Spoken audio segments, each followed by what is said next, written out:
All right. I'm not sure what's going on with the internet. I apologize if this is all screwy for you guys. Never had it happen before. I'm going to try to read this story. What a bummer. And try to post it again. So here we go. Gosh, and I can't find it again. This story is. Oh, how to search. Okay, let's try this again. So I'm not going to do. It looked like I looked at the thing and it looked like I was reading. So I'm going to try to start. I'm going to try to do it in 2 sections. Okay, I'm going to start from here. This is a little bit of a backtrack, but I'm going to start from here. A family like this one, it doesn't matter who actually needs anything. Mom is the mark. Mother says, looking to me for a second opinion. The jacket father has on is a credibility jacket. They need to see me not like something.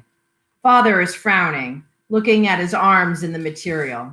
It's black and blue, and it happens to have the ability to transform into a backpack. I say this several times. I don't need anything fancy. It's just skiing, Father says. He didn't even want to come to the mall today. Yeah, now that it's on you, I'm not so sure about it, I say. Father looks at me and tries not to smile. You have a bunch to choose from. This one might be better for your son. Maybe. He can get whatever he wants. Father starts peeling himself free. But I don't need a jacket that turns into a purse. Yeah, I say, chuckling like he does. The wife folds her arms and waits for something to happen. While her husband rustles out of the jacket, I look at Mother. She rolls her eyes. I do the same. Without words, together we say, men make everything so difficult. Then, as I'm taking the jacket from a still grumbling father, I look at him like, women, am I right? What about me? The little girl with the blue shirt says. Mother and father both slam looks at her. Leah frowns silently. I flash her a smile, and she flashes a bigger one back. I think I look around and settle on the coat. It's thick and olive green. It is heavy, but I'll say this explicitly. It's got vents that keep the material breathable. Yeah, I think this one is the one. I know it's the one. I saw Father's eyes linger on it as he tried on the first jacket. I know Mother will like it because it looks expensive. It is expensive, though slightly cheaper than the credibility jacket. I can upsell, I can downsell, I can do it all. I'll try that one, Father mumbles. They don't have to tell me the size. With the first coat, I grabbed a large because they run a little bit bigger. This time, I grab an extra large. Instead of just handing him the coat like before, I hold it open for him and drape him in it, so his first memory of wearing it will be one of ease. Thanks, he says. He zips it, unzips it, shrugs his shoulders once, twice, then he looks at his wife. Working here, I've learned that married men use their wives as mirrors. Florence has sold 3 winter coats today already. Florence is currently 7th in the nation in sales. She's the real deal, but I'm me. I carve Ice King in the walls of the shipping halls. That way, even when I'm done with them all, my legend will live forever.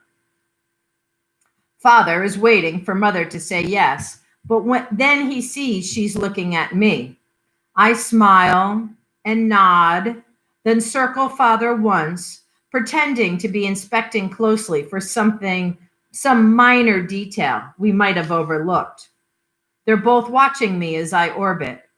I think this is the one, I finally say. I do too, Mother says immediately. Father goes to look at himself in the mirror. Leah tugs at a jacket on a hanger. The young boy, he's just drifting back to the group. You think it's okay? Father asks.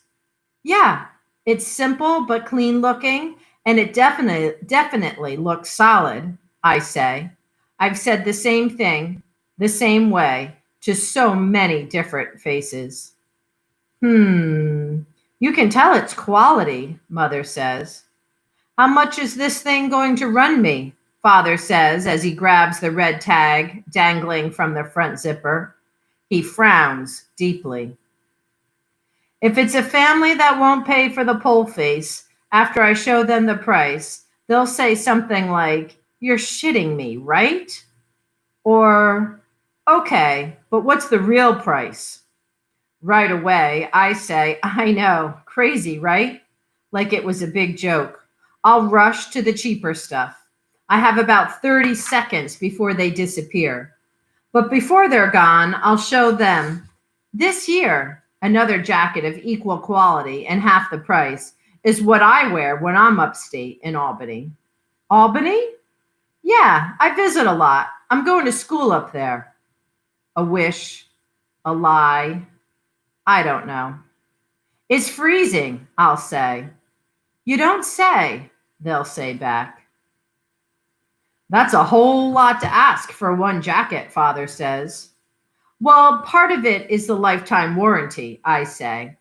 And then, of course, Florence appears. And right now, she says, we're doing a new sale where for purchases of more than $200 on any combination of coats or jackets, you get a gift card back. She's holding a clipboard. She stands there, and you can feel the family deciding who they want as master. Want me to toss that one behind the register for you while you look for another? Then Florence turns to me. She says, Angela told me to tell you to go on break. Her voice is sweet and acid. I stand for a second. Today, they officially promoted Florence. Her name tag, where it used to say sales associate, says assistant manager. Last Black Friday, I sold almost $18,000 worth of coats, fleeces, and jeans by myself. It was a store record. Also, they had a contest that year. Whoever sold the most got a pole face item. I got my mom a jacket. It didn't fit right. She hardly wears it. Richard bought me an entire pizza. I didn't share it with anybody in the store. I ate one slice waiting for the bus. I held the greasy box on my lap for the ride. That was my big prize for the day, until they could work out the paperwork for my coat. I ate one more slice. Then, when the bus stopped and I got off, I left the pie with a guy sleeping on cardboard outside the station. I like to remind Angela and Richard and Florence and whoever's around that I won't be here forever. I can sell, but I am not one of them. Whenever they try to get me to do extra stuff, I have to remind them that even though this is what I do best, I'll be doing some other thing even better. I think of saying, "Oh, actually, just came from break," to Florence. But I'm tired. I've worked a long time. I look at the family and Florence. I say, "Well, all right, guys. Florence here will help you out." I look for some sadness in the eyes of Father and Mother. They're looking at Florence. "Well, I think I'm going to take this," Father says, like he had a choice. "Are you sure we can't do anything better about the price?" Mother says. "Well, if you think your son might like some of these ski jackets," Florence says, "we do have an additional deal for multiple significant purchases." Florence was late twice during her first week. Angela told her a third strike was a third strike, no matter how good she was. 5 minutes before Florence was supposed to punch in that weekend, my phone buzzed. I was sitting in the bathroom, listening to the swirl and hiss of the water beneath me. Flush, Flush, flush.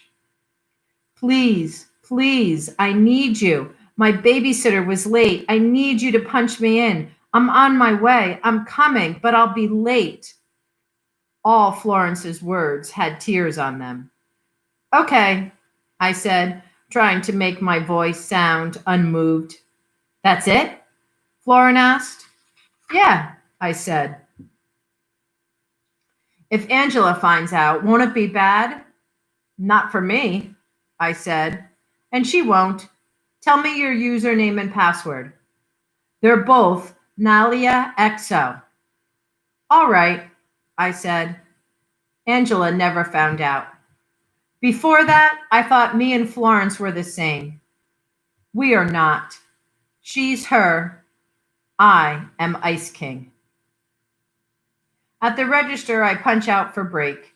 Angela smiles warmly at the massive winter coat and the colorful jacket approaching in Florence's hands.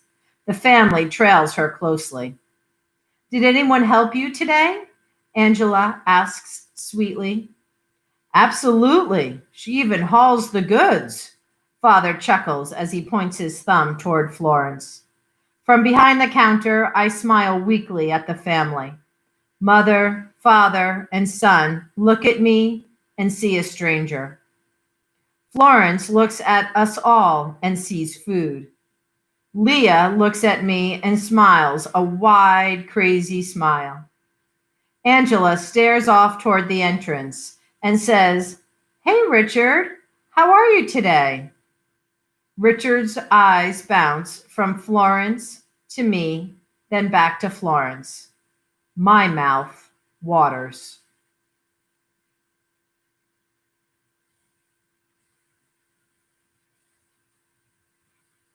That was How to Sell a Jacket as Told by Ice King from a book of stories entitled Friday Black by Nana Kwame Adjei-Brenyah.